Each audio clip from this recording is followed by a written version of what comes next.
Hey, how's it going, everyone? My name is Miguel Martinez. I'm part of the legal team here in Esmeralda Beach Resort, and we're going to go through some really common questions and concerns that you might have if you're buying in Mexico as a foreigner. How can I, as a foreigner, purchase property here in Mexico? Yeah, that's a really good question. The answer is yes, as a foreigner, you can acquire property here in Mexico. Back in 1917, laws was a little bit different. So it did not allow foreigners to acquire property in something that is called the restricted zone, which we'll get into that later. But let me tell you this: yes, you can buy as a foreigner. Common option number one will be buying under your names. It could be you or and your wife or a group of people. That's one option.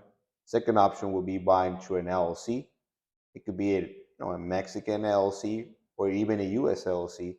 So there's those two options. Now in the LLC, there's benefits that you get. So definitely we should talk about that in the later in the interview because I know for a fact that you get a lot of benefits, and that's what everybody does here when they buy as foreigners. They prefer to do it through the LLC. Restricted zone history. What is that? Yeah, so let me tell you. In 1917, government decided that in the Mexican Constitution, foreigners could not legally own. And when we say legally, that here in Mexico it was back in the Something like day. 99 years or something like that, right? Yeah, Is yeah, that it what it was. was? Okay. Back in the day, it Uh-huh. was like the Wild West here in Mexico. People came with money and briefcases, and they just were buying. Even foreigners were buying property lands on the this restricted zone, even though it was not legal to buy. They were doing it. So there was a process that was created, which is called bank trust, in order for people to buy in the restricted zone. Which again, the restricted zone is 100 kilometers from the borders and 50 kilometers from the beach coast.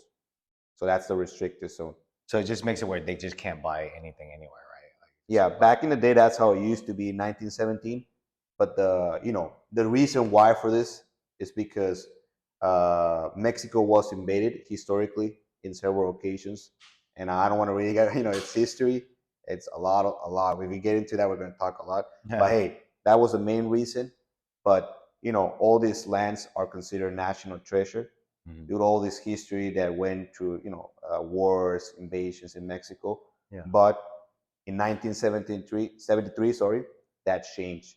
Governments said, Mexico has a lot of potential, and all these areas have opportunity for investors, specifically foreigners, to acquire these lands. But since the Constitution did not allow it, there were there was a new figure or instrument created in order for them to legally now buy in the restricted zone, which is Okay. the bank trust.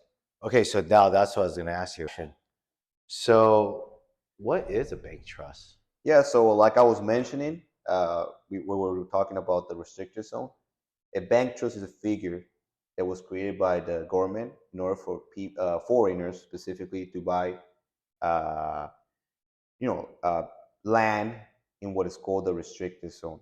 And it's really important to mention that there are four different types of lands here in Mexico. There's the restricted zone, the federal zone, the ejido lands, and the unrestricted zones. And that's something we're going to get into this talk later because that causes people to have more concerns and questions about that. But hey, again, it's an instrument created by the government in order to buy in that restricted zone that we mentioned just a minute ago. Okay. So, what are the parties involved? Those that's you basically that's what the parties are involved. Is that what you were saying, or? Yeah, so there's actually some parties involved on this. And the way the bank trust works is that you have to use a bank, just like So the you name need is. a bank. Yeah, you You need a must. bank involved on this. There's a buyer, which in this case can also be mentioned as the beneficiary. There's the seller, and then there's the notario or notary, which here in Mexico, the position they have is absolutely different than what is in the States. And notary here is considered more like an appointed government position where they give legal faith to specifically here in Rocky Point to important real estate transactions, just like the bank trust figure that we were talking about. But Going back to what the bank does here in the bank trust figure, uh, he basically holds the title. The bank, they hold the title for you. They manage basically the bank trust. They charge you a fee, which we'll get into that later, but they only hold the title as it's a naked title. Mhm. There's no basically they don't it's not part of their assets. You as a buyer, you're the beneficiary of that trust. That's why it's called bank trust, but they hold the title. That's the only difference. But yes, you ask what rights do you have as Yeah. being the beneficiary? Well, mainly you can sell the property. Yes, you can transfer the property. You can also rent the property, and there are other concerns in this same question that people ask later on that we'll get into, like, can the bank take the property from me? Yeah, Can the that's what I was going government? to ask you after. Yeah, Like, and we'll get into can that. the government? I mean, not the bank, but can the Mexican government just take my property? That's a really common concern, and the main reason why it's a concern is because people tend to not understand how Mexican real estate works, and it's absolutely different in the states. Remember how we touched that there's four different types of lands? Yeah. So restricted zone, we already touched that. We already know what it is, and you can buy in the restricted zone now due to all these changes, but you need to go to the bank trust figure. And now the federal zone, that's about 20 kilometers from the beach coast. Hmm. So not even Mexicans can buy on that federal zone. That's federal. So basically, it's government owned. Oh, okay. And now, if we go to unrestricted zone, that this does not involve the 100 kilometers or 50 kilometers from the beach coast. So basically, you can, as a foreigner, own direct title of that property.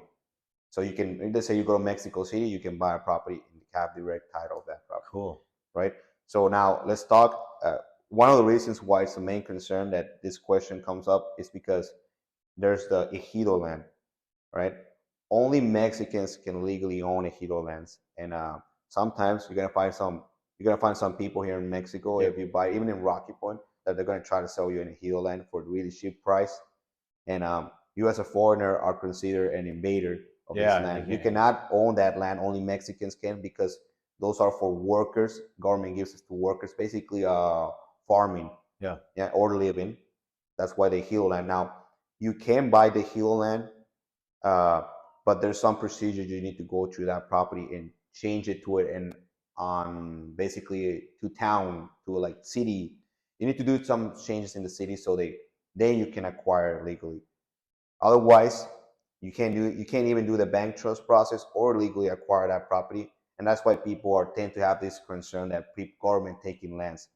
But if you go through the bank trust process, you should have no problems at all with this process. It's Okay. totally legal, and my advice is always consult an attorney, Mexican attorney, and go with a notario in order to have a safe process and be more calm and cautious about all this procedure. Cool. So to me, it looks like the bank can take your property. Is that correct or no? No, that's a common question as well. Government taking my property, bank Hmm. taking my property. But again, the answer is no. The bank just does not, it's not part of their assets. They hold the title, but they cannot do anything with it. You're the beneficiary, all right? So you get to do all this other stuff that I mentioned with it. And the only thing the bank does charge you a management fee, so around 400, $600 per year, depending on the bank you use, because there's different banks you can use for this process. Mainly you can pick one that you're most comfortable with. Now, I will say, talk to your attorney, talk to your real estate agent, and kind of like see the options you got, right? Because sometimes there might be good options, but they're not necessary in Rocky Point. Still, there are really good options. But hey, answering your question again, no, they cannot take the property. That's pretty basically okay. And so you said the fees. So what's all the fees? Where are all the fees I'm expecting Right. to So pay? there are several fees when you're going through this buying a property here in Mexico. Basically, there's a settlement statement or a closing cost. This involves government taxes, like transferring the property to you. It's called transfer of domain. You pay a 2% fee of your property value that you purchased at. You also got to pay notarial fees. You got to pay a closing coordinator fees, escrow fees, and then there's a permit in order to do this bank trust figure, you need to issue a permit with the Secretary of Foreign Affairs, and it's around I will say about roughly $800 for the permit, Mhm. and they will issue that permit in order for you to do these procedures. Which typically people tend to ask like, oh, how long does this process takes, right? It could vary. I would say roughly a year.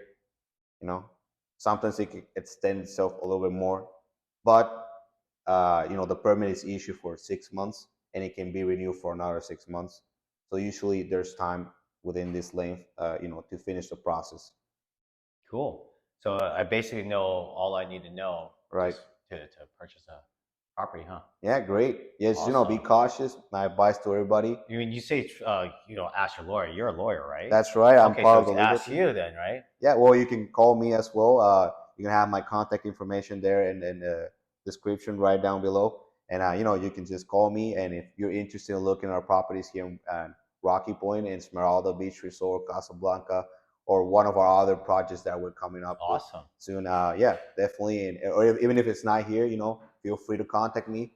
And I'll hope you even, there's all concerns or questions that people tend to ask, like, residency here in Mexico, getting their dual citizenship. Should I buy as a foreigner? Can I become a Mexican? I help out with all this paperwork as well. So and mostly it's all simple, and if you're familiar with it, right? But as if you're new here in Rocky Point and it's your first time buying a property, of course there's going to be a lot of concerns. But again, always get with an attorney, Mexican if possible, and with a notario as well, and they'll be kind enough to explain you all the process. Right on. I'm ready to buy. No Thank you problem. so No, much. That's enough no information. problem, my friend. Let's Thank do you. it.